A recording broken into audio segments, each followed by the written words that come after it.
Allah adalah firman. Disunahkan kita sama umat Islam bertatap tua, salam utamakan. Assalamualaikum warahmatullahi wabarakatuh. Waalaikumsalam warahmatullahi wabarakatuh. Alhamdulillah, puja ke Tuhan yang wujud alam langit dan dunia. Selawat salam ke Muhammadan Rasul janjungan getan ya Tuhan. Mekru semangat rahmat Pak Tuhan katuh mendatang kena berkah. Kamu jak kena dengan sibra pimpinan serta rombongan dari Sumatera Utara. Ondro kena kena macam kadang dalam muroka. Etno kedua dari lontuan Cina long pulang Pak Pol mendengar. Ampunkan kami Tuhan hamba. Kiranya tak ada air, tak ada hujan. Kenapa pula Tuhan ini? Tak ada api, tak ada panas. Kenapa Tuhan pula kepanasan? Tak ada cabai, tak ada lada. Kenapa pula dan belasan? Tuhan hamba, kiranya kata orang, bukan tak kami nak menggosungkir, tapi kami sungguh kita. Bukan kami nak kata menyindir, tapi hanya menyiaskan. Kata orang Tuhan hamba, pagi-pagi ibu merendang itik, itik merendang itik serhati. Kami ini datang secara baik-baik, bersilaturahmi sini. Tapi kenapa kami di sini? Sabar. Mohon penjelasan. Waalaikumsalam warahmatullahi dengan gerak lidah menjawab salam. Tiba orangnya cukup meriah breh rombongan yang cukup khas gagah dari Sumatera Utara Katro Medin. Di awal mula kami ucapkan selamat datang tamu yang tiba. Namun di Aceh ada adat daresam. Ini mesti dilestarikan adat budaya. Maka dari kami ada sedikit pertanyaan. Dalam sawah tumbuh genjer, daun dijejer kemana-mana. Ini rombongan tolong digeser. Nah kami center. Ini siapa? Mameh itu be paso lam cawan. Mameh manisan paso lam timah. Yang kamu banyak sibuk pimpinan Pak Insinyur Sukirman wahai saudara. Dengan pandang sang Sultan Iskandar Muda. Betul Tuhan hamba. Berkata pantun pula, anak melanggai di tepi pantai, melanggai ikan si udang galah.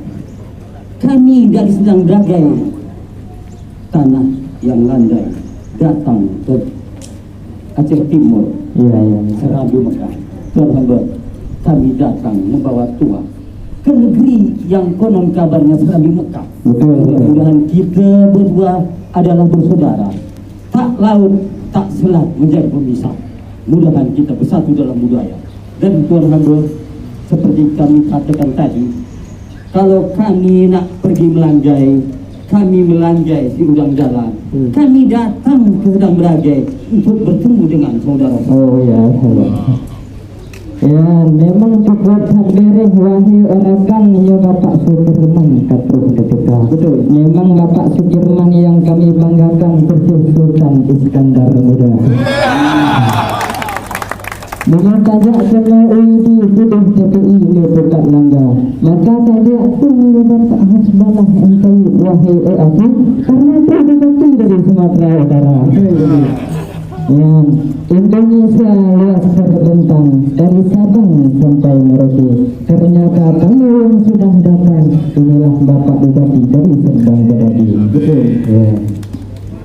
Namun ini pertanyaan yang terakhir. Ini datang bukan sembarang datang, tapi apa tujuan ini yang terakhir? Dijawab wahai Tuan, jangan kelamaan untuk berpikir. Bila hendak pergi ke Medan, singgah sebentar di Tanjung Pura. Bila ini tak ada jawaban, pintu di Palang tak boleh dibuka.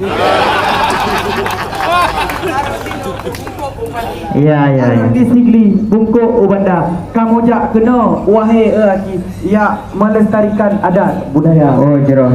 Iya, Tuhan hamba, kata orang, pedang kami bukan sembarang pedang. Pedang kami pedang usahanya. Kami ini datang bukan sembarang datang. Datang Pak Bupati untuk bersilaturahmi. Luar biasa. Kalau makan buah durian, jangan ditelan biji-bijinya. Kalau kami masih dihadang, balik haluan, pulang semua. Jangan Pak. Beli kentang bukan sembarang kentang, tapi kentang dari beras lagi. Ini sekarang tidak kami lagi hadang karena ini tujuan untuk bersilaturahmi. Yang karena menyo idih di Birembayan Nagampung Aluteh, menyo jorke idim lang gedabu. Betul. Yang karena Aceh Timur gitu mata Aceh. Cukup sadberehnya hayu wahai utengku. Alhamdulillah. Kalau dibelah buah pepaya banyak bijinya berwarna hitam, maafkan kami banyak bertanya, adat budaya kita pertahankan. Acara selanjutnya yaitu tari persembahan tari Randuk Lampung.